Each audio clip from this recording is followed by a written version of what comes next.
모세의 찬양, 미리암의 연주와 춤이라는 제목으로 하나님이 주시는 은혜를 나누겠습니다. 이 출애굽기 15장은 하나님께서 이집트의 군대를 물에 수장시키시고 이스라엘 백성들을 구원하신 것을 감사하며 찬양하는 내용들로 구성이 되어 있습니다. 이 대찬송을 분류해서 나눈다면 4 내지 5연으로 나눌 수가 있습니다. 연이란 무엇이냐 하면 이 시에서 몇 행을 한 단위로 묶어서 구분한 것을 연이라고 합니다. 더 쉽게 우리가 생각하면 노래에서 이렇게 1절, 2절, 3절, 4절 이런 식으로 구분을 하잖아요. 후렴도 있고. 그렇게 구분하는 것을 연이라고 생각을 하면 되겠습니다. 이제 이스라엘 백성을 구원하신 그 하나님을 모세는 참으로 감격 속에서 높이 찬양을 하고 있습니다. 그때 모세와 이스라엘 백성이 여호와께 이 노래를 불렀다. 내가 여호와를 찬송하리라. 주님께서는 영광의 승리를 거두셨으니 말과 말 탄 자를 바다에 쳐놓으셨다. 이스라엘 백성들을 괴롭히고 또 끝내는 다시 이스라엘을 잡으려고 추격해오는 그 악한 이집트의 군대를 멸하시고 영광스럽게 승리하신 하나님을 찬양하고 있는 거예요. 2절에 보면 여호와께서는 나의 힘, 또 나의 노래시며 나의 구원이시다. 주님께서는 나의 하나님이시니 내가 주님을 찬양하리라. 내 아버지의 하나님이시니 내가 주님을 높이리라. 여호와께서는 용사이시며 여호와는 그의 이름이시다. 이렇게 지금 모세가 찬송을 드리는 그 대상이 누구입니까? 바로 나의 힘이 되시고 또 나의 구원이 되시고 나의 용사이신 하나님을 대상으로 찬양을 하고 있는 것입니다. 나의 힘, 나의 노래, 나의 구원 이렇게 반복이 되고 있는데 먼저 누구보다도 내가 먼저 가장 먼저 감격하여 부르는 찬양이 돼야 되는 거예요. 만일 찬송을 드릴 때 감격이 없잖아요. 그러면은 다 함께 찬양합시다 해도 그 찬송을 부르기조차 귀찮아지는 것입니다. 입술이 잘 열리지도 않고 또 감격도 없는 거죠.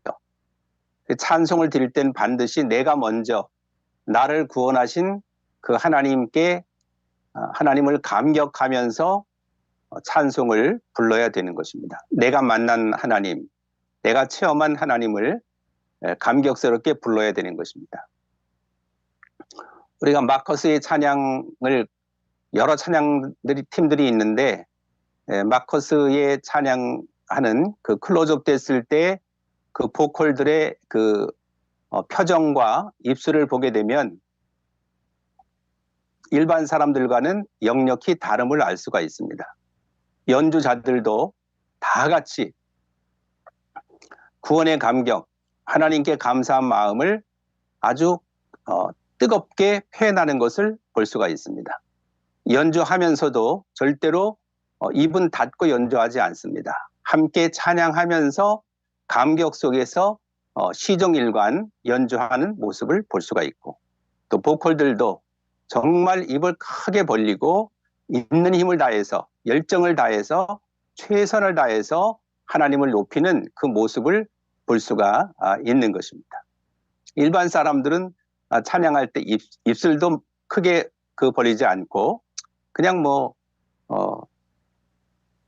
부르는 듯 안 부르는 듯 전혀 어떤 그 감격이 없이 이 부르는 모습들을 볼 수가 있습니다. 자, 이집트의 군대를 물에 다 수장시키시고 정말 위험한 지경에서 이스라엘 백성들을 구원하신 그 하나님을, 위대하신 하나님을 찬양하는데 감격이 없다면 말이 안 되겠죠. 그래서 모세는 그 구원의 감격을 감사하면서 하나님 앞에 뜨겁게 소리 높여 찬양을 올려드렸던 거죠. 우리들도 찬양을 할 때는 그냥 뭐 대충대충 부르는 것이 아니라 정말 구원의 감격, 나를 구원하신 그 하나님의 은혜를 감사하면서 뜨거운 마음으로, 감사한 마음으로, 기쁜 마음으로 하나님을 찬양하는 그러한 성도가 돼야 되는 것입니다. 4절에 보니까 파라오의 전차와 군대, 병거와 그 병사들 바다에 쳐넣으시니 그의 뛰어난 지휘관, 뛰어난 장교들이 홍해에 빠졌다. 당시 그 이집트의 군대는 그 당시로서는 세계적으로 명성이 있는 그런 강력한 정예 부대였던 것입니다. 천하무적이라고 하는. 그만큼 강력한 군대를 하나님이 홍해에 빠뜨리신 것입니다. 그래서 깊은 물이 그들을 덮으니 그들이 돌처럼 깊은 바다에 잠겼다. 그 날쌘 병사들이 병거를 타고 막 쫓아오다가 물에 돌멩이처럼 바위돌처럼 펑 하고 잠겼다. 갑옷이 다 이렇게 구리 같은 이런 무거운 쇳덩어리로 돼 있기 때문에 물에 들어가면 그냥 더 빨리 가라앉게 되는 거죠. 6절에 보면 하나님의 그 구원의 능력이 표현되고 있어요. 여호와여 주의 오른손이 권능으로 영광을 나타내시며 주의 오른손이 원수를 쳐부셨다. 주님께서 크신 위엄으로 주의 적을 물리치셨다. 주님께서 그들을 향해 진노하시니 그들이 지푸라기처럼 타버리고 말았다. 자, 하나님이 진노하시면 악한 사람들은 지푸라기처럼 타버리고 맙니다. 장작, 나무 장작은 좀 오래 타죠. 또 이런 석탄 같은 것도 오래 타죠. 한참 동안. 숯불도 마찬가지고. 그러나 지푸라기는 넣자마자 화르륵 불에 타서 없어지고 마는 것입니다. 이렇게 아무리 강력한 군대라도 하나님은 순간적으로 그들을 물에 엎어버릴 수가 있는 것입니다. 8절에 보니까 주님께서 한번 숨을 내쉬니까 바닷물이 쌓이고, 자, 한번 하나님께서 하고 동풍을 불었잖아요.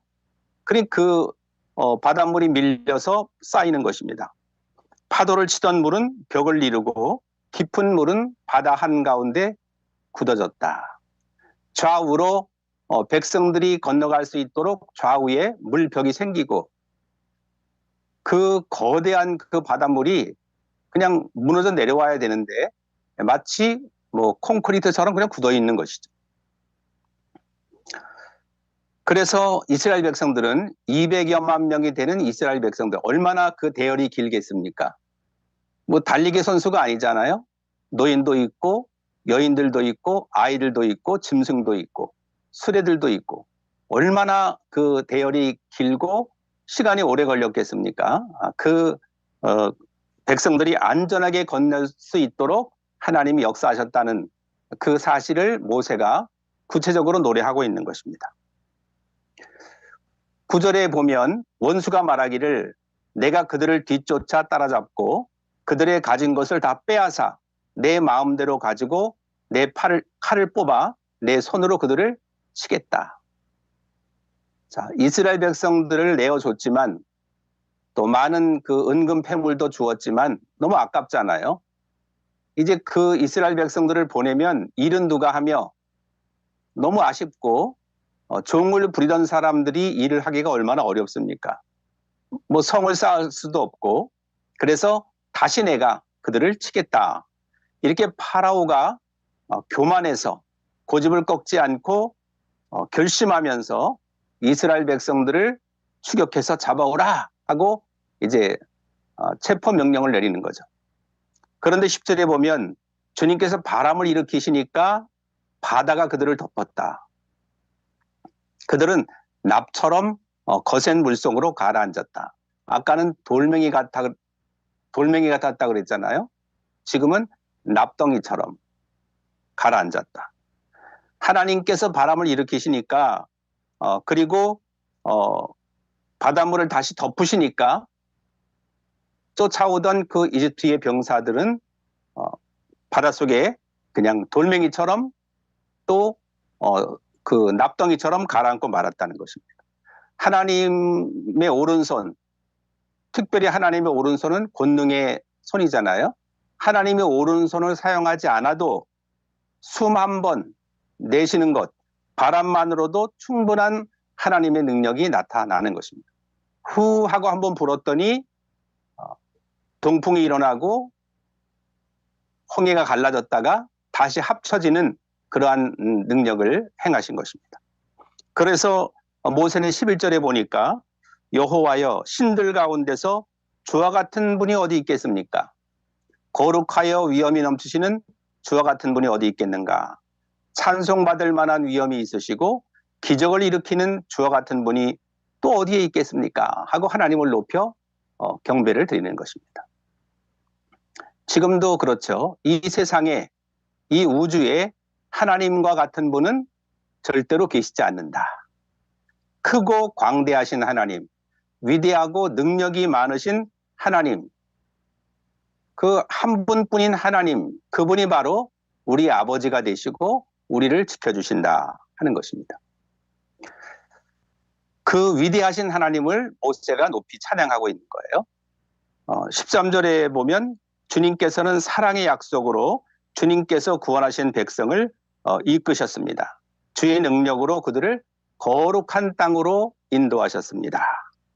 하나님은 이스라엘 백성을 사랑하셨잖아요. 그리고 지켜주시겠다. 내가 지켜줄게 하고 약속하셨는데 사람은 내가 지켜줄게 하지만 못 지킵니다. 아니 안 지킵니다.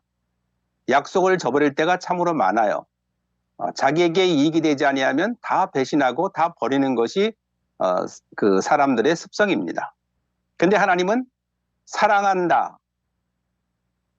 그 약속을 지켜서 이스라엘 백성들을 안전하게 보호하시고 건져주신 것입니다. 그렇기 때문에 우리는 평생 그 신실하신 하나님의 약속을 믿고 우리의 인생길에 주님을 따라가는 것이죠. 14절에 보면 이웃 나라들에 대한 그런 반응입니다. 다른 나라들이 그 홍해를 통해 갈라지고 이스라엘 백성들이 건너고 쫓아오던 이집트의 병사는 물에 다 빠져서 죽었다 하는 소식을 듣게 되겠죠. 그래서 떨며 블레셋 사람들도 두려움에 떨었다.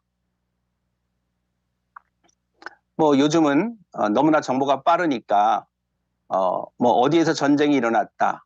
어느 병사가 뭐 몇 명 죽었다. 금방 뭐 순간순간 속보가 들어오잖아요. 그죠? 그 당시에는 좀 늦었겠지만 어쨌든 그런 전쟁에 대한 소식이 여호와 하나님께서 이스라엘 백성들을 구원하셨다라는 그런 소식이 전해지게 되겠죠. 그래서 블레셋도 두려움에 떨었고 15절에 보면 에돔의 지도자들이 겁에 질렸고 또 모압의 용사들이 벌벌 떨며 가나안 사람들의 마음이 녹아내렸다. 이렇게 블레셋, 에돔, 모압 같은 여러 이웃 나라들이 열거가 되어 있습니다.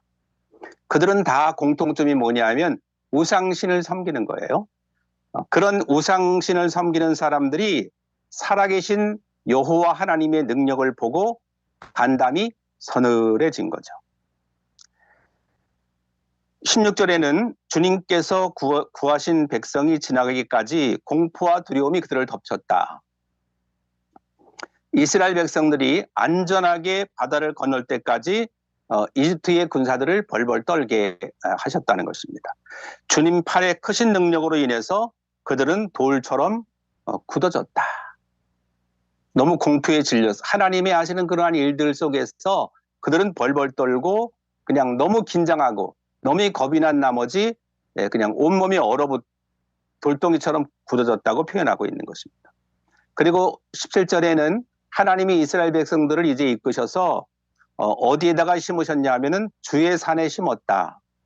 여호와여 그 산은 주님께서 계시려고 만드신 곳이고 주의 손으로 지으신 성소입니다. 주의 손으로 지으신 성소에서 여호와께서는 영원토록 다스리실 것입니다. 하고 하나님을 찬양합니다. 자, 이 내용은 장차 이스라엘 백성들이 들어갈 땅, 이제 광야를 통과하게 되면 가나안 땅에 입성하게 되는데 그 가나안 땅을 뭐라고 표현했습니까? 주의 성결한 처소, 또 주의 주시는 기업의 산, 주의 손으로 세우신 성소, 이렇게 표현을 하고 있는 것입니다. 19절에 보면 파라오의 말과 전차를 모는 군인과 전차들이 바다에 빠지자 여호와께서는 바닷물로 그들을 덮으셨다. 하지만 이스라엘 백성은 마른 땅 위로 바다를 건넜습니다. 이렇게 모세가 구원의 하나님의 능력을 찬송하자 예언자인 선지자인 모세의 누나가 있었죠. 미리암. 미리 알고 있는 미리암이 모세의 뒤를 이어서 무엇을 합니까? 20절에 보니까 아론의 누이 미리암이 소고를 들었습니다. 소고, 팀브럴, 그냥 탬버린이라고 생각을 하면 돼요. 얇은 그런 북, 작고 얇은 그런 북입니다. 그 미리암이 소고를 들고 있을 때, 연주할 때, 북을 칠 때 모든 여자들도 미리암을 따라 소고를 치면서, 요즘 같으면 탬버린이죠. 그때는 뭐 짤랑짤랑하는 탬버린은 아니고 그냥 작은 북, 소고를 치면서 춤을 추었습니다. 자, 그러니까 지금 우리는 이제 교회에서 워십 댄스를 하잖아요. 예배, 경배 드리는 그 효시가 바로 미리암이다. 미리암과 여인들이 가장 먼저 승리로 이끌어 주신, 우리를 구원하신 하나님 앞에 춤을 추면서 연주하는 그런 그 거룩한 찬양과 춤을 올려드린 것입니다. 그러면서 21절에 보면 미리암이 여자를 향해서 노래를 불렀습니다. 여호와께 노래를 불러라. 그는 영광의 승리를 거두신 분이라. 주님께서는 말과 말 탄 사람들을 바다로 쳐넣으셨노라. 여호와께 감사하며 드리는 그 노래는 바로 찬양이죠. 하나님은 영광의 승리를 거두신 분이다 하고, 예를 들어서 우리가 이제 찬양할 때 1절 부르고 나면 그때 후렴을 부르잖아요.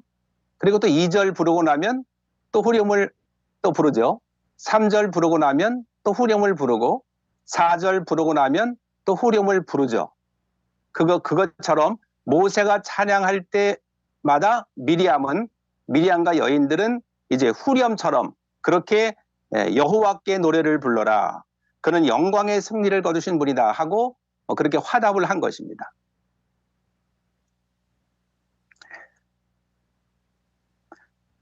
하나님은 바람 하나만으로 이집트의 군대를 완전히 무찌르셨다. 이렇게 교만하고 겁이 없이 하나님을 거역하는 자는 반드시 공의로운 심판을 받아서 진멸하게 된다.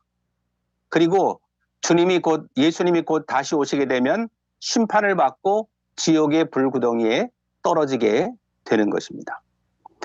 그렇기 때문에 우리는 하나님이 우리를 죄에서 구원해 주신 것, 그리고 지금까지 세상 살아가는 동안의 위험에서 우리를 건져 주신 것, 그것을 감사하고 연주하고 춤을 추면서 찬양을 올려드려야 하는 것입니다.